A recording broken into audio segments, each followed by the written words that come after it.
Okay? So to remind us all that we are still discussing the precepts, but we're discussing them in very indirect ways because in the spirit of Thich Nhat Hanh, to discuss the precepts is to discuss everything else that isn't the precepts. So we're approaching the precepts from the non-precept realm. And when I sit down to compose a Dharma talk each week, it occurs to me that there really is a singular message. Even though each week the talk is a bit different. And I'm reminded of a television show that when my daughter was a toddler, she was absolutely addicted to. And the show was called Lost in Space. It may date me, it probably does, but you can almost predict what the show is about. It's a sort of a classic paradigm of getting lost and then getting found. So this was a group of people. It would always amaze me that my daughter would sit wrapped in front of the TV each week, completely absorbed in what was basically the same story, except that the costumes were different, the aliens had different terrible characteristics, the set was remarkably strange each week, and yet it was just a story about a group of people, a family, who left the planet and got lost and met all kinds of dangerous creatures, strange weapons, alien landscapes, and their only desire, their complete focus was how to get back to their home planet. Well, as I grew up and as she grew up, I realized that that's the fundamental story of our lives. And that's why it's so compelling that we tend to get lost. We leave home. We leave our place of true nature. And we spend a good deal of time and energy trying to get home, trying to get back to our home planet, our home place. And here in our Sangha, you could say that it's almost inevitable that during the week, we kind of get lost, maybe even today. And we gather together every Sunday and sometimes on Thursday evenings to find our way home, to get back to our true self, our true nature. And we have to keep doing this week after week, moment after moment. Our search for home, for our home planet. But you know, the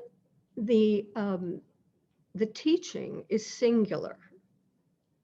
It's very simple.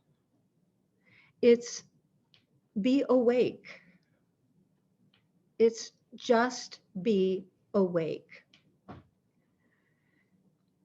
And yet we tend to get lost from this singular, simple message of just awaken. Even every morning, when we, either the alarm clock goes off or we have our inner clock that wakes us up, and we open our eyes from the state of sleep, that moment of awakening is fundamentally what we're after, where the mind is free, is open, and all we've done was awaken to life. And yet it doesn't take very long before we're in conflict, before something gets in the way. And so, just reporting from my own experience, and I suspect that you can share this too, is, I don't want to get up. but I'm wasting the day. But I don't want to. I'm tired. I want to pull the covers over, and and no, get up. No, stay asleep. No, get up. So already we have this inner conflict. Doesn't take very long. Things get in our way. And what tends to get in our way is this inner dialogue, one of the many things. And I want to repeat a very classic story that is extremely famous, and which probably many of you have heard, of the two wolves. This is a story that whose origins are in question, but it's generally thought to be a story arising out of the Cherokee Nation, where a chief is talking to his young grandson, who has become very emotional and very angry with a friend of his who has insulted him. And he feels all of this anger. This little boy feels this anger in him that's uncontrollable. And he goes to his grandfather asking, how do I deal with this? What should I do? I'm so angry. And the grandfather responds that in every person, there are these two wolves. There's a dark wolf and a light wolf. And this is expressed in different ways, sometimes black and white, sometimes a good wolf and an evil wolf. And they're constantly fighting. Should I get up? Should I stay asleep? Small skirmishes, sometimes larger battles, sometimes a full-out war. And you can detect this, the should I get up, shouldn't I get up, is just a small little skirmish. But I hate this person. This person has destroyed my life. I'm going to get back at that person. I never want to talk to that person. I'm constantly at war with that person. It's a full-on battle within. And the grandfather says, these wolves are always fighting with themselves, with each other. And the little boy says, well, who wins? And the grandfather responds, the one you feed. The one you feed. And typically, we interpret this story as, of course, you want to feed the good wolf, the wolf that wants to get up and wants to greet the day, and the wolf who represents joy and peace and compassion and loving kindness. That's the wolf you want to feed. The other wolf you want to starve. Well, there is more to the story, and particularly from a Buddhist point of view and Zen Buddhist point of view, that it's not just a question of feeding the good wolf and starving the bad wolf, but the next phase of the story is if you feed both in the right way, both win.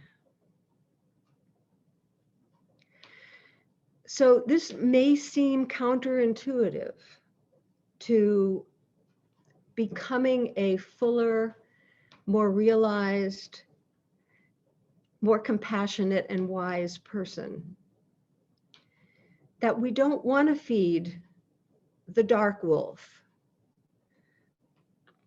But if you consider the matter more closely, you may discover that if you just feed the light wolf all of those wonderful characteristics and virtues, you may fall into something called toxic positivity, or what Trungpa Rinpoche once called idiot compassion.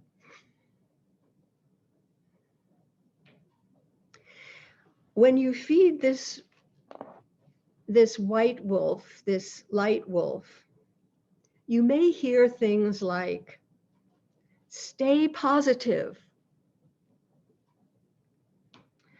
My mother always loved, whenever I was in turmoil and feeling a lot of distress, anger, jealousy, envy, fear, count your blessings.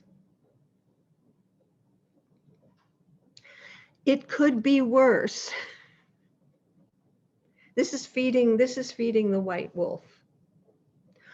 Everything happens for a reason. It's a good reason. You can choose to be happy. It's all in your mind. If you just choose to be happy, you can be. And one of my friends often said things like, I cannot afford to have a negative thought. Feeding the white wolf.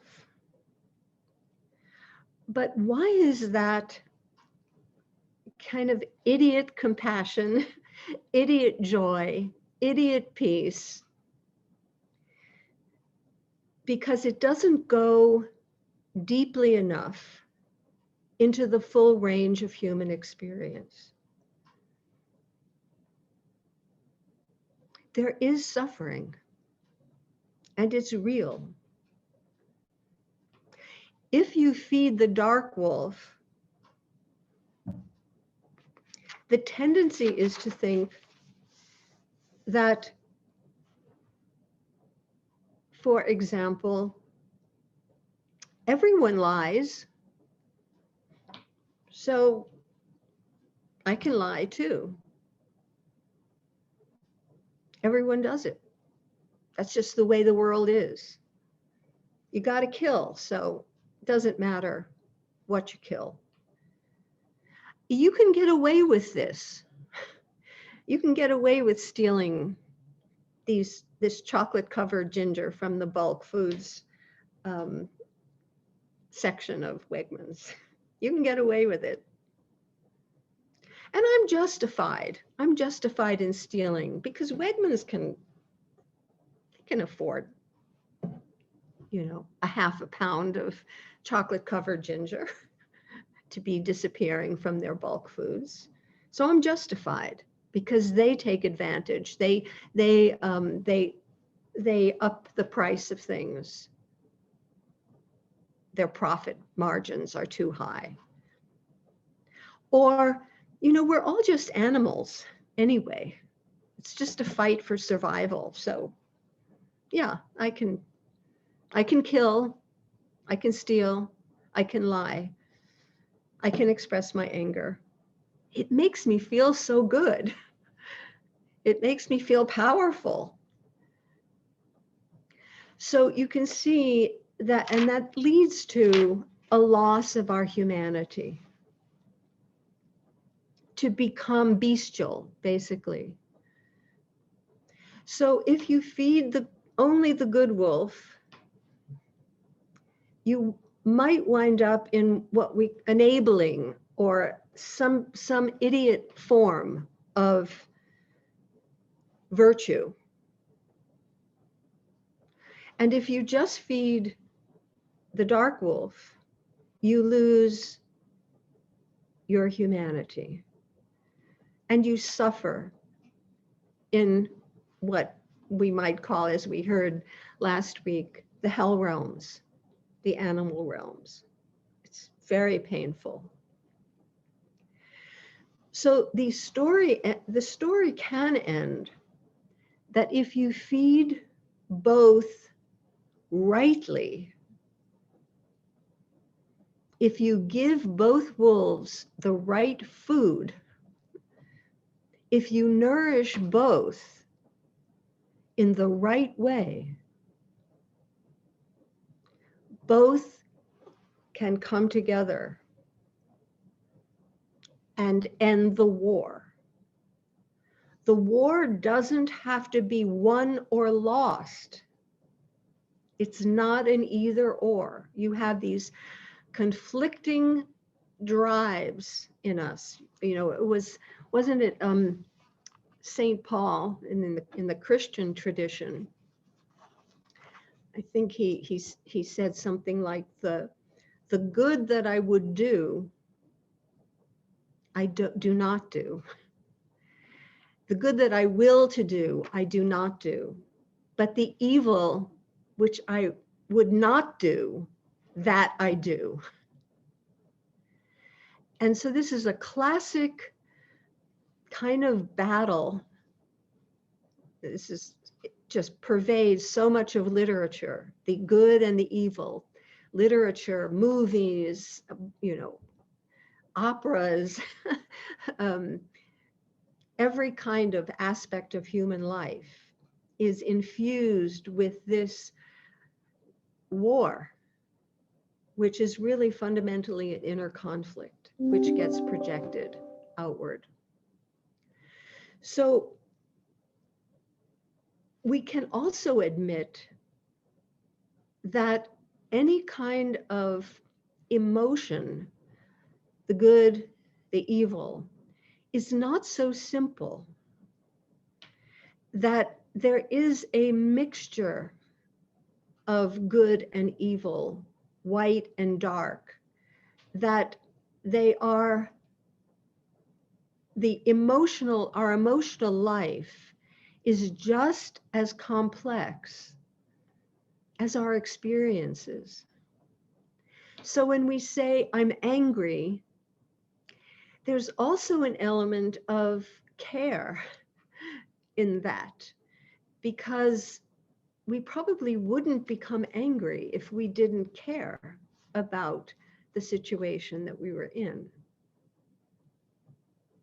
So if you begin looking deeply into these inner conflicts, you see that in order to be whole, to be a complete human being, both wolves have to be brought together.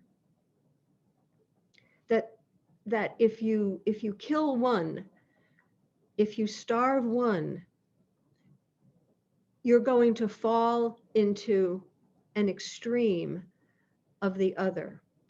Sometimes we say that the brighter the light, the darker the shadow. So an excess of idiot goodness, an excess of goodness is immediately suspect. can immediately fall into this idiot place where the shadow behind that is even stronger. I think Joanna and I were talking the other day about Mother Teresa and Martin Luther King, both of whom we could almost say were saints. And yet there's a dark side. You read Mother Teresa's letters, which I've done, you find something very, very different going on than what you see projected out into the public.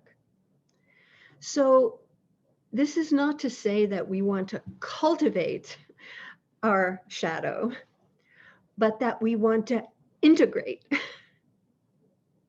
We want to integrate the two, to bring them together. Shulong, is that little wolf image, those two little wolves? Yeah. There they are. So our typical reaction, if we see fighting going on, is to separate the fighting forces, set them aside. But what does that do? In a way, you are denying the reality of the war, and you're also escalating and emphasizing the differences. If you separate those two, as you see in the middle, that our tendency is to separate the two that absolutely go together, you are just emphasizing the duality. Can you show the other slide of the figure and ground? Okay. I love this image.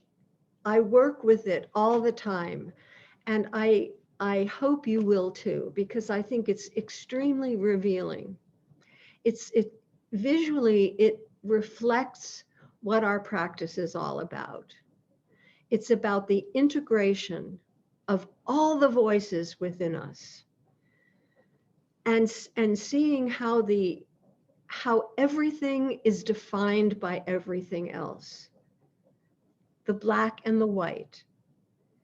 And you see that while there is a difference, there's no separation. So we can have this shadow, it's okay, and we can have this light, and they both nourish each other, because this is what's within us. And this is the way to end the battle, not to deny it, because so much in our culture is either trying to stay away from conflict, we just don't want to deal with it, or we have the Super Bowl, or we have bam, bam, bam, bam. These are the tendencies that we have, to either deny and become idiots in one form or another, or to really go at it until one side wins. But there really is no solution in that case, because the other side will never disappear. It's just part of being human. It is being human. And I resist, you can take that slide away. I really resist speaking of this shadow, this darkness within us, as a flaw.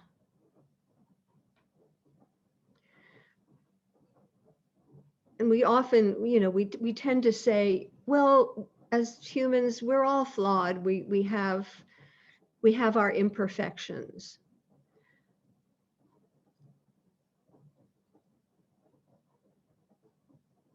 No, it's not that we're flawed. It's that we're human. This is what it means to be human. There's no other standard except if you aspire to be God. As Shillong pointed out at the beginning of Thich Nhat Hanh's The Heart of the Buddha's Teaching, Buddha was a human being. He wasn't a saint. He wasn't a god. It doesn't mean he was flawed. It just means he was fully human. He was just a fully realized human being who discovered something, and discovered something so significant that he needed to transmit it. He needed to share it with others. So our practice is to embrace. And if you read the precepts, they always come as two sides. It's never just don't do this or do this. It's never just don't lie, but it's don't lie and be honest. It's never just be honest. It's be honest and refrain from lying. So the precepts address everything in us. If there weren't lying, there would be no need for precepts. So there is lying, there is stealing, there is intoxication, there is killing. And we don't want to deny that, because then we just become idiots. So the dark wolf needs to be nourished. Needs to be nourished with compassion. Yes, I see why you're angry. I see why you're hungry. I see why you are restless. I understand. I feel for your cravenness. I feel for your darkness. And the white wolf needs wisdom, so it doesn't become just an idiot.